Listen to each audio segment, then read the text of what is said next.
Hey guys, it's Mr. Myers again for our second lesson. I just want to remind you guys that I'm going to try to go a little bit faster today. And remember that you can pause, you can rewind, you can watch this video as many times as you need until you get it. Plus the practice I think is going to help. Ask me for help as well. But either way, if you fall behind in the video, just pause, catch up, rewind, whatever you have to do. So it shouldn't really matter how fast I go because you have the power to control the speed.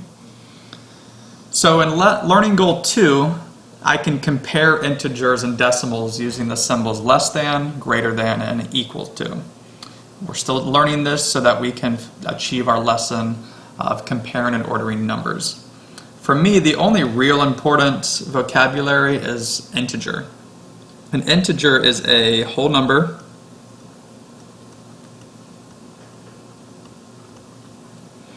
that can be positive or negative. Now, it may not be written as a whole number, but if you actually reduce it or simplify it, it would be an integer. So let me give you a standard example, something like -5. Another standard example could be something like 0 and 10. But what if I had something like 200%? Well, we know that to get rid of the percent, we can divide by 100. And what that really is just the number 2. Same thing could be with something like 20 over 4. Looks like a fraction, but if we actually reduce that, it's +5. All of these are examples of integers. Non-examples would be something like 1/4. Which coincidentally is 25 hundredths. Let's go ahead and do the percent too. 25%. All three of these numbers are the same. And for something a little bit different, let's do 5/3. So we could even test this. We could reduce this if we wanted to. And we would get 1.66 repeating. Not a whole number, very clearly, right? So that's an integer, a whole number that can be positive or negative. Pause if you need to, but I'm going to move on. So next, let's look at a number line, just to kind of help us make sense of a lot of these problems, understanding a couple of vocabulary things as well. I start with 0, and then I go counting up, and then I go back to 0, and I count the other way. -1, -2, -3, -4. That's how I like to do them. I find my 0, I count up to the right, go back to my 0, and then I count down to the left. So over here, this is the greatest side. It could be the greater than side. Notice that that symbol right there is a greater than symbol. Okay? We could have bigger over here. Larger. Everything on this side is going to be larger than things on this side. So over here, on this side of the 0 would be our least. Could be less than, which is this symbol, the same symbol here. Less than, that's the less than symbol. Smaller. These are the things that might be used to describe numbers over here. Over here, these are different words that would describe greater than. Okay? Pause if you need to. I'm moving on. So the golden rules of comparing numbers. Okay, I'm trying to figure out a way to break this down nice and simple. I think 1 and 3 are really, really important. Positive numbers, this is the easiest one. Positive numbers are always greater than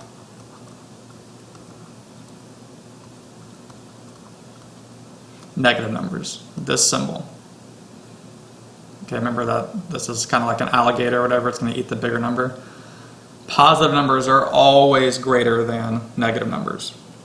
That's your first golden rule. That's the easy one. Second golden rule is if we need to, we're going to convert fractions to decimals.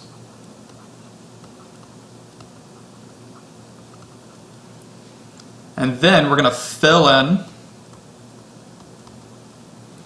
empty spaces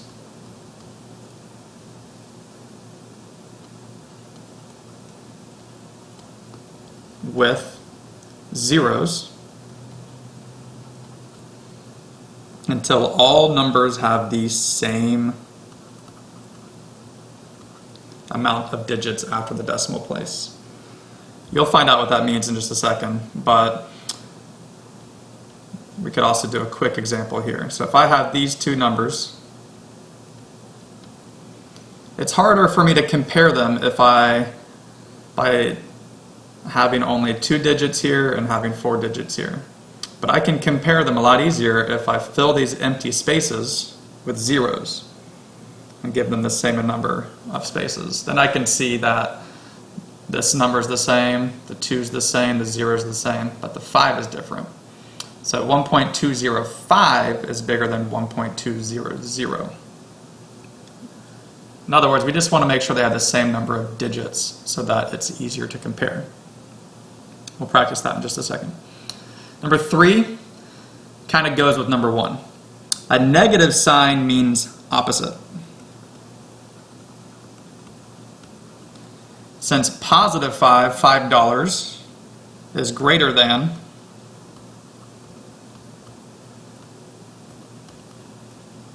$4, then the opposite would mean that negative 5 is actually less than, since now we're doing the opposites, is less than negative 4.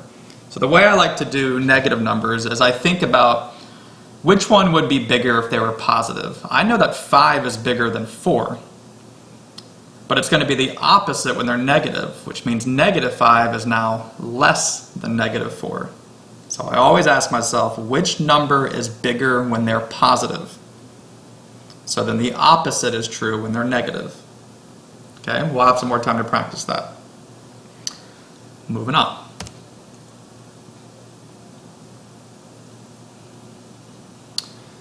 I already filled out my number line here to help me, but we're going to use golden rule number 1 first, which says that positive numbers are always bigger than negative numbers. So this slide should be pretty simple. The 2 is the positive one, so it's the bigger one. The alligator is going to eat the 2. Positives are always bigger than negatives, so this time the 5 is greater than the negative 4. I would read this negative 3 is less than 2. Here, well, 0 is technically not positive, but it is bigger than negative 1. It's on my way to being positive. So that's kind of the only tricky one, maybe. Let's put these on our number line real quick. Negative 3, positive 2, positive 5, negative 4, negative 1, and 0. So I could even put these all together. Negative 4 is less than negative 3, is less than negative 1, is less than 0, which is less than 2, which is less than 5. So 5 is my biggest one. It's getting eaten. 5 is greater than negative 4. You can tell very easily with the number line. Everything over here is bigger than over here. So that's golden rule number 1. Positives are always greater than negatives. That's the easy one. This has a bit more of a mix. This one's going to be a little bit more of a challenge. I have this place value table over here so that I can fill in my zeros nice and organized. Okay, this shows me where my decimal goes, my ones place, my tens place. So number 1, I'm going to use this. It's 1 5/10, and I also have 1 and 125 thousandths.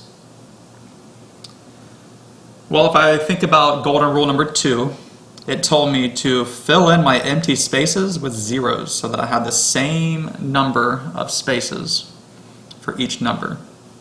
So now I'm going to start at my 1s. Well, they're the same. So now I got to go to the next one. 5 is bigger than 1. Okay, so that means that 1.500 is bigger than 1.125. So I go from place value to place value until I can figure out which one's bigger. Since the 1 spot has the same number, I go to the next one. 5 is bigger than 1, so that means 1.5 is greater than 1.125. So now let's look at the opposite of that. This is talking about golden rule number 3. I have negative 1 5/10, and I have negative 1 and 125 thousandths. I can put my zeros in here again, and I can think about at first which one would be bigger if it were positive numbers I was looking at. Well, I know that the 1s are the same. I just did this problem, right? 5 is bigger than the 1. So if this was positive, this number, 1.5, would be bigger. But since they're negatives, it's the opposite. Now that means 1.5 is smaller. So golden rule number 3 says, whatever's bigger when they're positive, it's the opposite when they're negative, because negatives mean opposite. So this time, this is the bigger number. It's the opposite of number 1. Number 3, I have 0 and 5/10, and I have 0 and 500 thousandths. I'm going to use golden rule number 2 to fill in my empty spaces. And when I do that, I can see that they're the exact same number. Zeros are the same, the tenths place is the same, the hundredths place is the same, the thousandths place is the same. So using golden rule number 2, I can see that number 3, 5/10 is equal to 500 thousandths. All right, next problem. We're going to have to do some stuff from the first lesson, learning goal 1. I need to turn this into a decimal.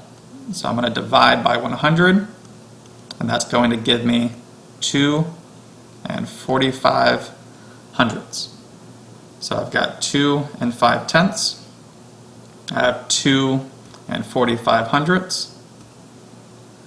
Fill the empty spot with a 0, and now let's compare. The 2's are the same, so I got to go to the next spot.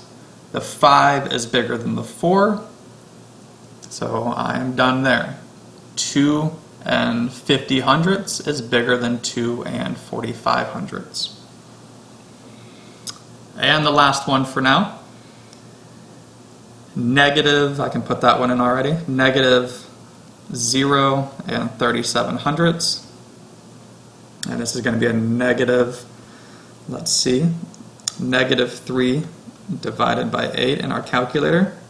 It's going to be negative 375 thousandths. So 0.375. So fill in my 0 like golden rule number 2 says. Now I'm looking at negatives, so I need to think about golden rule number 3. The way I like to do these problems, again, is I'm going to figure out which one is bigger. If they were both positive, which one would be bigger? So I've got zeros here, got to go to the next one. The 3's are the same, got to go to the next one. 7's are the same. Okay, so the 5 is bigger than the 0. So if we were talking positives, this number is bigger. Positive 0.375 would be bigger than positive 0.370. But we have negatives. So that means that this is actually smaller. So we're going to eat the negative 0.37. So ask yourself, which is bigger if they're positive? And it's just going to be the opposite when they're negative. I'm not actually going to use my number line here. I think it'll take a while. Hopefully golden rule number 1, 2, and 3 will kind of maybe make us not have to use a number line so much. Definitely we're going to need to use this place value chart. I'll give you guys the template you can use on all of your practice and whatnot. So I hope that this is clear for you. You can go back over and try to do these again. You can watch the video as many times as you need. I have a bunch of games, online games that can help you with this to let you know if you get it right or wrong. And so if you keep making a lot of mistakes, then that's the time we ask for help in class. So I hope this was useful for you. Take advantage of the online practice games. I think they're more fun anyway to practice. Plus we have the practice we have to do in class, or you can do right now at home because you can get it on the website with the answer key. So thank you for your attention, and I will see you in class.